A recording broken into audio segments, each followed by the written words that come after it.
Ready? Ready? Ready, here we go. One quick question about Maverick, the future Maverick. Yeah.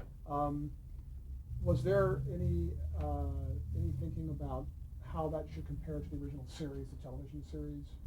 Or was it like, how do we do this completely differently? Well, no. Not how do we do it differently. How do we continue the saga? And how do you do it? You hire William Goldman, one of the great writers, of course, of all time. And it was Mel's idea. He wanted to do this. And he had bought it away from him. And he called me one day and he said, how would you like to do a Maverick with me? And I said, oh my God, is there a better combination? And I think we had a screenplay, and I think we went with William to rewrite it, and Bill, and who's become a really great friend. And talk about fortuitous moments. There was we had somebody that was going to play the role Jody had. At the last minute, something happened, and again, Marion Dougherty said, what about Jodie Foster? No, don't be ridiculous. We're not going to get Jodie Foster for this. She said, look, if you don't ask, you don't know. Or what's the thing in the Navy? If you don't ask, the military, if you don't ask, don't tell her. So anyway, we called Jodie Foster, and she said, with Mel Gibson? We said, yeah, it's the new thing. She said, oh my God.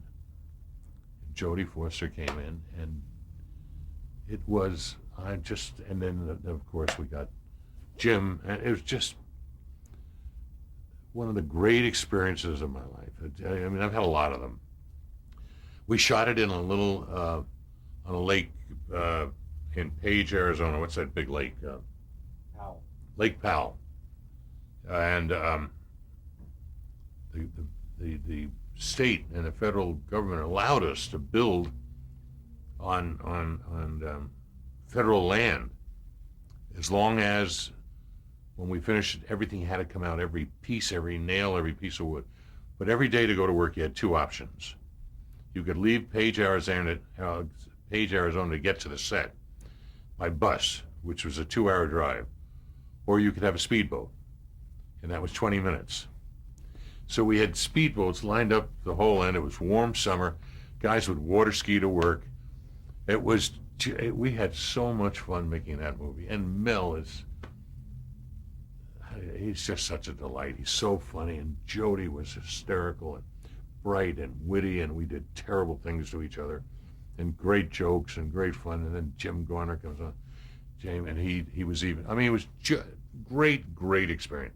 Actually, though, everything I've done with Mel in my life has been, I walk away and say, it's been just a great experience, and a great guy. You had had several successes in feature films, and then Tales from the Crypt came along. How did that come to you? Well, Joel Silver had become my partner then, because I hate to say it, but I will, because I don't give a shit. Everybody warned me, don't get involved with this guy. And I always think there's good in everybody. And I got involved with him. And, and he was good. He's bright, he's funny, he's witty, he's charming. What he turned out to be eventually to me was a friend. He became a friend, and I felt I was badly taken advantage of, and that was it. And that broke my heart in a strange way. But we were in business together, and one day he came to me and he said, I have an option on all these books, Tales of the Crypts, Tales of this, Tales of this. I said, oh God, I remember those. I said, what do you mean? I said, I have an option. It's about to run out. I need another $25,000. What do you think? I said, all right, here. Gave him a check for $25,000. We took an option on it, continued the option, and we looked at it and said, let's go. Let's put this show together. And we did, and then after we were packaged, it was David Giler. Oh, I can't think of the other director who I love. Walter Hill. And Bob Zemeckis came on later, and he got a piece of the other two guys. And everybody wanted to direct them. Every director wanted to direct. Every actor wanted to be in them. The shows were fairly well written, quickly. It had kind of the taste of the Twilight Zone in a strange way. Not the essence of the shows, not the messages to be given, but The way it came together and the people that got involved in it. Very wonderful producer. What's his name? I saw last Gil time. Adler. A very wonderful producer named Gil Adler, who's gone on now to produce a picture with my wife called Constantine, and he just produced Superman, who I will be working with soon. Came out of that, and he was probably one of the great assets we had on that show. You directed an episode called The Ventriloquist Dummy, written by Frank Darabont. Yeah. And it starred Don Rickles. No. Oh, yes, that one was Don Rickles. You're right. That one was Frank. Yeah, where his head is, he's outside here in the hallway. Don Rickles was a ventriloquist. And, How do you like working with him? oh, I loved it. Oh, my God. It was impossible to hold the set quiet. I mean, you just had to say, Don, shut up. He was always on. But we find out that the ventriloquist, that the dummy is really part of his hand. That's his brother. And that they're always arguing, and one day he chops his brother off. I have that chopped off head outside. Don was great. It was wonderful. One of the hallmarks of that series, I remember, was it went back to the comic books. There was a sense of humor in the horror. Oh, yeah. Well, we had hundreds of stories. And we did bring the humor to it, and that was very important. Some of them didn't, some did. I did one with the brother that was in Goonies, wonderful actor. Joey Pantaleon, Joey Pantalone, where he was a, Dig That Cat. Dig That Cat, a real hustler. Do anything for money, and he had 9 lives, and he miscounted. And I did the whole thing on a wide-angle lens, on an 18mm lens. The whole show, it was because it had this look of being inside somebody's life that you shouldn't be there to look. It was fun. They were all fun. They were great shows. Great. Then I did Frank Darabont wrote the Western, I think.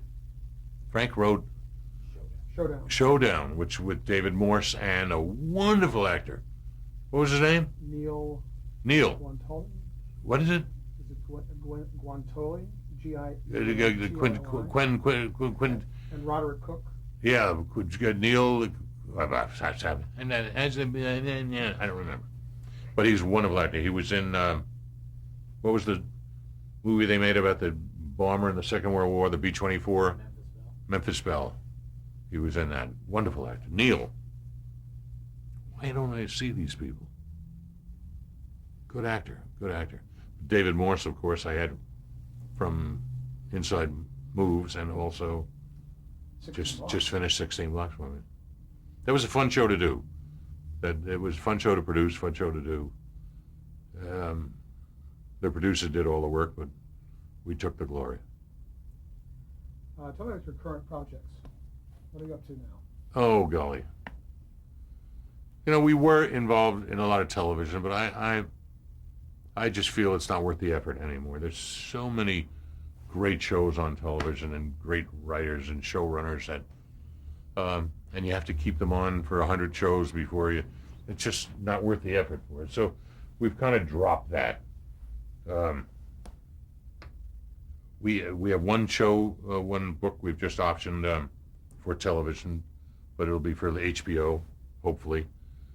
There's a picture I'm going to make that Brian Helgeland, wonderful, great Academy Award-winning writer, wrote for me, called The High Lonesome. It's a story that I wrote many years ago. It's a Western, but it's very, very, it's character-driven, again. We have a project we're writing now with Richard Wenk, the guy who wrote 16 Blocks, that he'll direct. It's about an elephant. Did you ever see Free Willy? Well, when we did that series, we really turned the nation, turned kids all over the world into, at one point, helping the whale and stop whaling, and we tried to stop these terrible whale parks, whatever you call them, where these poor animals are raised in tiny tanks and kept there for the rest of their lives. read a story about an elephant in Anchorage, Alaska. An elephant in Anchorage, Alaska. Been there 26 years, had a mate, a buddy, friend who died after 26 years, hoof rot. And we read the story because it's a privately owned zoo, and they knew the animal was in trouble. They built a $30,000 or $40,000 treadmill for this elephant. He doesn't want to get on it, and we'll give him up. We'll get him. We'll buy him. We'll get him to. There's a PAWS, which Performing Animals Welfare Society, has a elephant sanctuary in Northern California, right by the Oregon border. Hundreds or thousands of acres for them to roam. So we wanted to get him out. No, he wouldn't have anything to do with it. And so we decided, well, the way we win in these things is we'll do a story. So we're writing a story about a bunch of wonderful offbeat children in a situation decide to kidnap an elephant. Now, how do you kidnap an elephant? And the word verisimilitude came in. We're making it so that it really could be done. And the kids with the internet today, and much like the railroads that they had in the old days of the Civil War to get blacks out of the slaves out of the South, these kids do the same thing and get an elephant and it's charming. And they win and they lose, and the elephant wins. That's all that counts. So we're doing that. My wife has got, I don't know how many pictures, probably about 5 or 6 ready to go. It's just kind of a never-ending process. What's your working relationship like with your wife, producer Laura? Not good. Not good. Donner. Not good. Lauren Schuler Donner. I mean, she just won the Crystal Award for Women in Film. She's the most honored. She's an amazing woman, and we love each other dearly. And she hired me to direct Lady Hawk. That's how we met, and I fell in love with her, and still in love with her. And but we've done 3 pictures together, and it affects our marriage.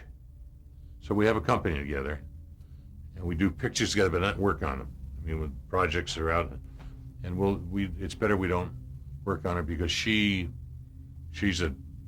a 200-pound gorilla, she's a 300-pound gorilla, and it's tough. You try not to think about it, try not to let it affect, but it affects us, and we'd much rather quit the business and have it affect our life. She's amazing. It's another lucky stroke this industry brought me.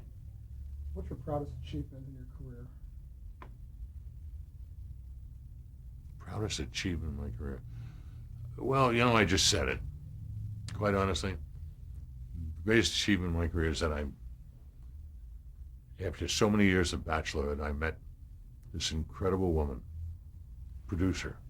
And the only way I would have met her is in this business, in my career. And the fact that I was old enough and mature enough, or became old enough and matured through her good hands to end up 23 years ago, 20 of marriage, and it's impossible to think about that. So for me, it's the greatest thing that ever happened to me, much less in the industry.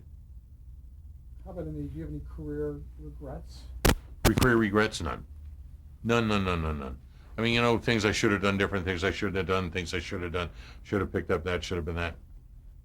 I'm so happy this has been such a good run for me that, you know what? The one regret I have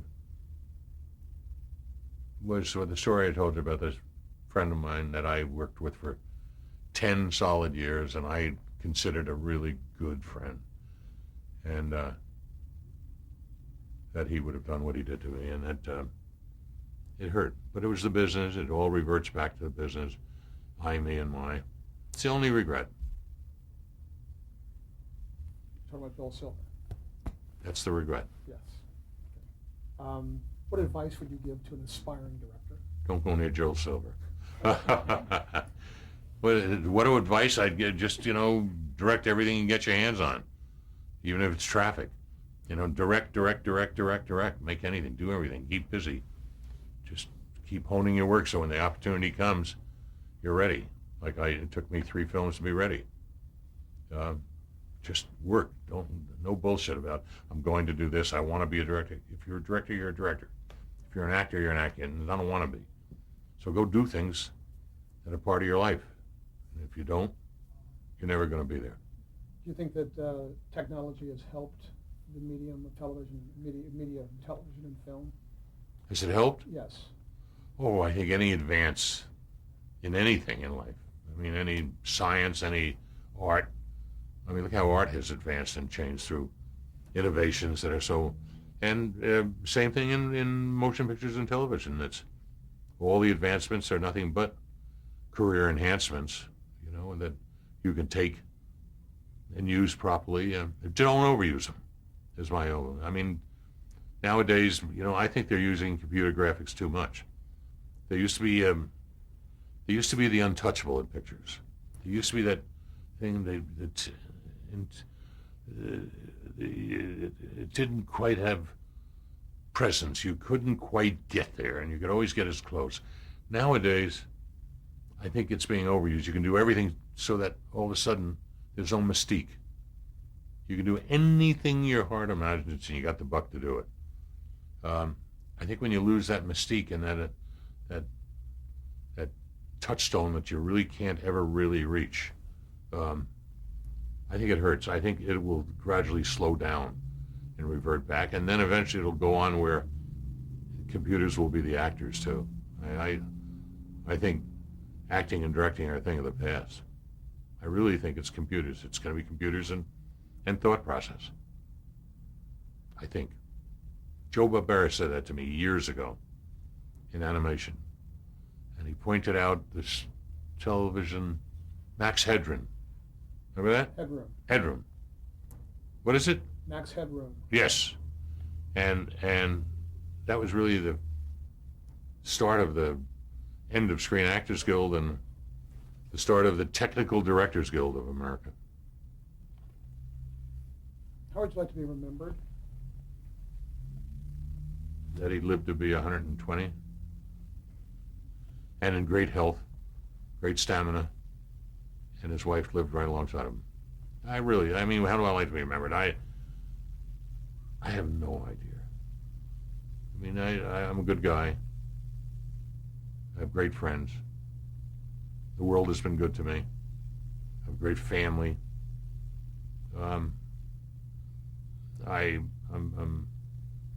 spend a lot of my life involved with animal rights, and because I think human rights is going to take a lot more than my small political clout to make it happen. But I know I can make it happen with animals, and I just like to be remembered as a good guy that lived a long life and had a great time, and was always had that lady behind him pushing him.